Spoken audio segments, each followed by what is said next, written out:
আজকে কেন আমাদের এই প্রতিবাদ?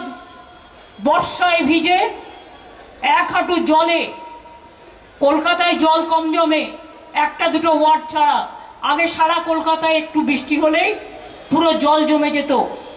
এখন 99% কভার করা হয়েছে, যেটুকু বাকি আছে 2026-এর ডিসেম্বরের মধ্যে টোটালটাই কমপ্লিট করে দেওয়া হবে।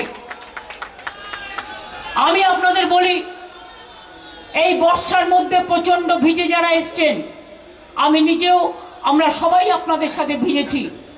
আমার সাথে অভিষেক, ববি, সুজিত থেকে শুরু করে চন্দ্রিমা, শশী, নয়না থেকে শুরু করে সবাই ভিজেছে।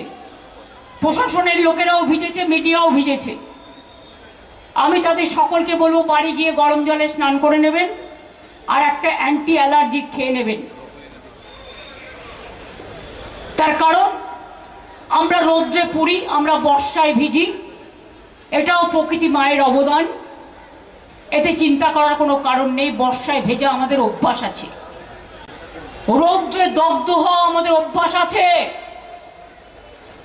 পাহাড়ে যাওয়া আমাদের অভ্যাস আছে, জঙ্গলে যাওয়া আমাদের অভ্যাস আছে, সাগরে যাওয়া আমাদের অভ্যাস আছে, মামাটি মানুষের কাছে পৌঁছানো আমাদের অভ্যাস আছে।